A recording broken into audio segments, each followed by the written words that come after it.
내가 큰 환난과 애통한 마음이 있어 많은 눈물로 너희에게 썼노니 이는 너희로 근심하게 하려 한 것이 아니요 오직 내가 너희를 향하여 넘치는 사랑이 있음을 너희로 알게 하려 함이라. 이 고린도 교회는 상업이 발달하고 물질적으로 풍부했습니다.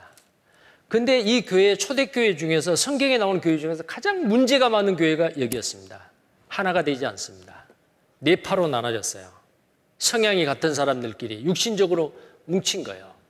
나는 아볼로파다, 나는 게바파다, 나는 바울파다, 나는 그리스도파다. 그래가지고 서로가 서로를 견제하고 등 돌리고, 그리고 거기에다가 다른 파들이, 바울파가 아닌 다른 파들이, 바울은 써놓은 글은 힘이 있는데 말은 조라다. 바울은 예수님을 직접 따라다녔던 12제자가 아니다. 사도권에 도전을 했어요.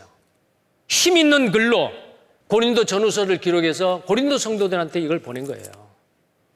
자, 그 중에서 교회를 분란하고 판단하고 했던 아주 문제가 많은 사람, 바울과 그 고린도 성도들의 그 성도들에게 근심을 주었던 사람 있어요. 5절 보겠습니다. 근심하게 한 자가 있었을지라도 나를 근심하게 한 것이 아니요 어느 정도 너희 무리를 근심하게 한 것이니 어느 정도라 하면 내가 너무 심하게 하지 아니하려 함이라. 이러한 사람이 많은 사람에게 벌받은 것이 조가도다. 그런즉 너희는 차라리 저를 용서하고, 여기에 근심하게 한 자, 교회를 근심하게 하는 자, 바울을 근심하게 하는 자 용서하라는 거예요. 위로할 것이니 7절 제가 너무 많은 근심에 잠길까 두려워하노라.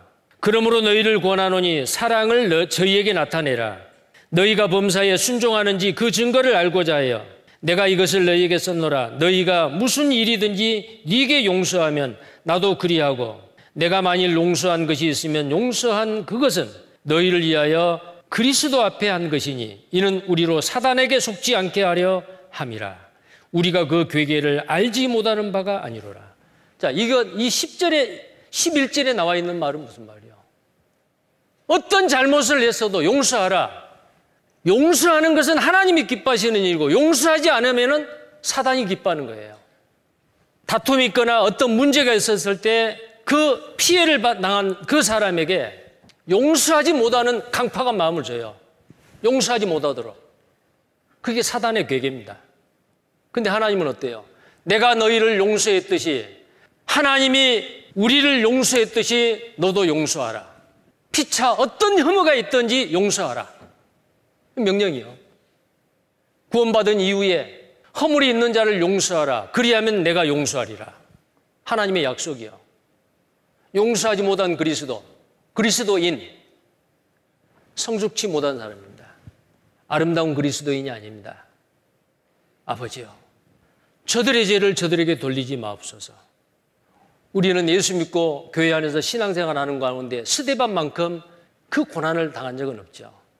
예수 믿는다는 이유 때문에 내가 여러 개의 돌에 맞아가지고 피 흘린 적이 없잖아요. 죽어가면서도 스데반은 용서했습니다. 그들을 용서했습니다. 사도 바울은 그 많은 모함을 받고 사도권을 인정을 안 했던 고린도 성도들 중에 몇 사람, 그 사람들을 용서하라고 한 거예요. 용서하지 않으면 사단의 괴계에 넘어간다고 말이에요. 용서하지 않으면. 용서하는 것은 내 안에 주님이 하시는 일이고 용서하지 않는 것은 사탄 마귀가 나를 통해서 용서하지 않는 겁니다. 어떻게 해야 됩니까? 용서해야 되죠. 용서하지 않으면요, 몇 가지를 말씀해요. 마음이 더러워져요. 왜요?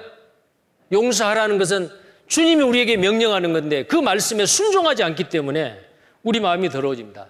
디도서 1장 15절 16절에 깨끗한 자들에게는 모든 것이 깨끗하나 더럽고 믿지 아니하는 자들에게는 아무것도 깨끗한 것이 없고 오직 저희 마음과 양심이 더러운지라. 양심이 더러워져요.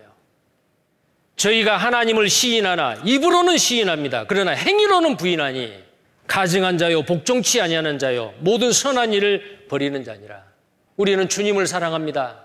예, 주님을 사랑합니다. 근데 주님이 우리에게 명하신 것은 아니에요. 나를 사랑하는 자는 나의 계명을 지키는 자요 새 계명을 너희에게 주노니 너희가 서로 사랑하라. 용서하지 못하는 것은 사랑하지 않기 때문에 용서가 안 되기 때문에 사랑을 할 수가 없는 거죠. 두 번째로 우리가 용서하지 않으면은 사탄이 틈을 탑니다. 고린도서 3장 10절 11절에 보면은 영광되었던 것이 더 큰 영광을 인하여 이에 영광될 것이 없으나 없어질 것도 영광으로 말미암은즉 길이 있을 것은 더욱 영광 가운데 있느니라. 우리 속에 그 영광스러운 주님이 계시는데 주님이 하시도록 나를 쳐서 복종하고 맡겨줘야 되는데 주님이 일하시지 못하도록 내가 나에게 허물 있는 사람이 용서를 하지 않습니다. 주님의 영광이 가려집니다. 그리고 용서하지 않으면은 그 용서받지 못하는 그 사람을 내가 닮아갑니다. 나에게 상처 주었던 사람 절대로 용서 못합니다. 나는 이해가 안 돼요. 용서 못해요. 생각하고 있죠. 나도 모르게 그 사람을 닮아버려요. 아버지에게 상처를 받았어요. 아버지가 술을 먹고 자녀들을 두들겨 패고 엄마도 두들겨 패고 어린 마음에 엄마를 보호하기 위해서 가로막았는데 더 두들겨 맞고 아빠라고 하는 사람이 술과 폭력을 휘두른다. 마음속으로 하나님을 믿지 않는 사람도 이렇게 말합니다. 나는 결혼하면은 절대로 내 아내를, 내 자식들을 때리지 않겠다. 나는 성인이 되면, 어른이 되면 절대로 술 먹지 않겠다. 그러고 자랐어요. 결혼을 했어요. 근데 자기도 모르는 사이에 아버지보다 더한 사람이 돼버렸어요. 그게 뭔지 아세요? 누군가를 미워하면 그 미워하는 사람을 닮게 돼 있어요. 내가 누군가를 용서하지 못하면 나에게 허물이 있고 잘못이 있는 그 사람을 닮아갑니다. 가문에서 할아버지, 증조할아버지, 고조할아버지 때부터 어떤 그런 잘못된 이 하나님이 만들어주신 기질의 단점으로 그게 밖으로 나타나면 그 기질의 단점이 대물림을 해요. 그 죄가 대물림을 하는 거예요. 나는 우리 엄마같이, 내 시집 가서 우리 엄마같이 살지 않아야겠다. 근데 똑같이 자기 엄마같이 돼 있어요. 용서하지 않으면 내가 미워하는 사람을 닮아간다는 사실이요. 그리고 네 번째, 주님과 멀어지고 주님을 닮지 못합니다. 다섯 번째, 관계 회복이 안 됩니다. 그 사람과의 관계가 회복이 안 됩니다. 상처가 아물지 않습니다. 내 상처는 그대로 있습니다. 치유는 용서를 해야 하나님이 치유해 주십니다. 그리고 과거에, 일곱 번째는 과거에 갇혀 살게 됩니다. 지난 일은 다 잊어버리고 앞에서 부르신 부름의 상급을 향하여 예수 그리스도를 푯대로 삼아 신앙은 전진해야 되는데 항상 뒤를 돌아다보고 사는, 과거에 붙잡혀 사는, 그러면 안 되겠죠. 그리고 용서받지 못합니다. 내가 누구를 용서하지 않으면 하나님도 나를 용서 안 해줍니다. 내 사랑하는 자들아, 너희가 친히 원수를 갚지 말고 진노하심에 맡기라. 기록되었으되 원수 갚는 것이 내게 있으니 내가 갚으리라고 주께서 말씀하시느니라. 네 원수가 줄이거든 먹이고 목마르거든 마시우라. 그리함으로 네가 숯불을 그 머리에 쌓아 놓으리라. 악에게 지지 말고 선으로 악을 이기라. 우리는 악을 악으로 갚는 것이 용서하지 않는 거고, 악을 선으로 갚아서 이기는 것이 뭐예요? 용서예요. 잠언 20장 22절에는 너는 악을 갚겠다고 말하지 말라. 여호와를 기다리라. 그가 너를 구원하시리라.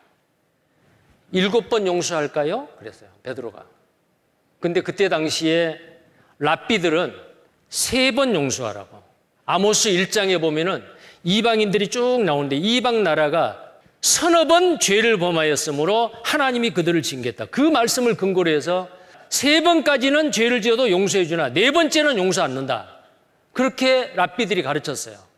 근데 예수님에게 내가 7번 용서할까요? 그랬어요. 왜요? 랍비들보다는 더 많이 늘려가지고 7번, 그러니까 아마 베드로는 예수님이 칭찬해 줄 줄 알았어요. 근데 뭐라고 말했어요? 7번이 아니고 70번씩 7번이라도 용서하라. 그럼 490번이죠. 그럼 490번까지 딱 용서했는데 내 마음속에 평안이 없고 용서가 안 돼요. 그러면 491번째는 용서 안 하고 미워해야 돼요? 아니에요. 용서를 했습니다. 잊혀지지는 않습니다. 그러나 내 마음이 편안할 때까지 하나님, 제가 용서합니다. 용서의 결단을 맺어야 돼요. 내가 용서할 것, 그 사람의 용서할 것을 결단해야 돼요. 하나님 도와주세요. 주님의 능력으로 제가 그 사람 용서합니다. 근데 놀랍게도 그런 결단을 하면은 내 마음이 편안해지고 치유를 해줍니다. 기억이 없어진 게 아니에요. 떠오르지 않는단 말이 아니에요. 잊어버린단 말이 아니에요. 하나님 말씀했죠. 기억지 아니하리라. 그 말하고 생각나지 아니하리라. 그거 달라요. 하나님은 전지하신 분인데 누가 죄 짓는 그걸 모르겠어요. 근데 기억 안 해요. 우리도 마찬가지요. 아마 이건 실화 같는데요. 사기를 당해서 사업에 실패한 어떤 남자가 있었습니다.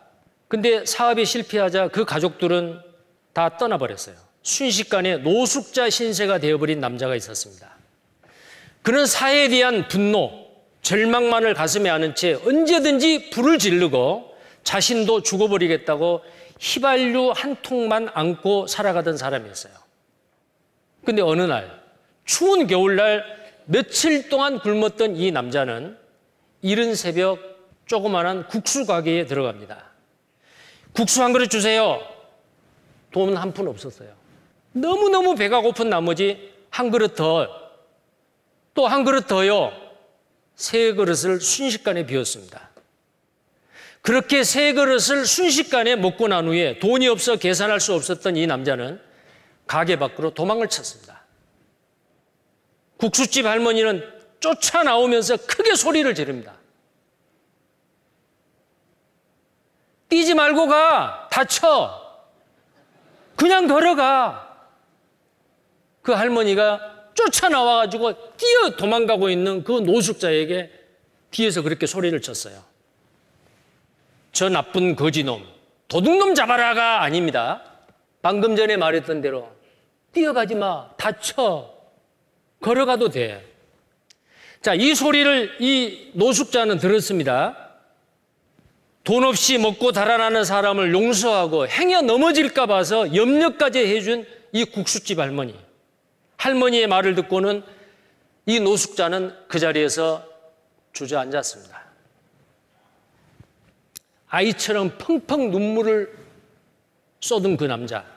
할머니의 용서 덕분에 가슴속에 가득 차 있던 사회에 대한 분노, 그 분노와 절망이 눅노뚝 다 사라졌어요. 항상 안고 있었던 휘발유 한 통도 버렸어요. 그리고 그 후에 몸과 마음을 추스리고 파라과이라는 나라로 떠났습니다. 열심히 노력해서 사업가로서 다시 일어날 수가 있었습니다. 새로운 출발을 했어요. 국수집 그 할머니의 그 말 한마디. 이게 실화래요. 2001년도 우리나라 어느 한 방송국에서, 방송국 프로그램에서 국수 파는 할머니라는 제목으로 방송을 했어요. 이 국수 파는 할머니를 소개했는데 그 방송이 나갔어요. 그런 후에 방송국에 전화 연락이 왔어요. 파라과이에서 사업하는 사람입니다. 정말 감사합니다. 제가 찾던 그 할머니입니다. 사업에 실패하고 세상을 증오하던 저에게 삶의 희망과 용기를 준 분, 그 할머니 댁에 제가 다시 살 수 있었습니다. 그의 삶을 변화시킨 것은 할머니의 따뜻한 국수 한 그릇과 그 그릇에 가득 담아준 용서였습니다. 용서는 마음의 미움의 씨를 사랑의 씨로 바꿔주는 힘입니다. 용서는 나도 치유가 되고 용서를 받는 그 사람도 새로운 출발이 되는 힘이 됩니다. 그렇기 때문에 주님은 우리에게 약속합니다. 어떤 혐의가 있든지 피차 용서하라. 하나님이 너희를 용서하는 것 같이 용서하라.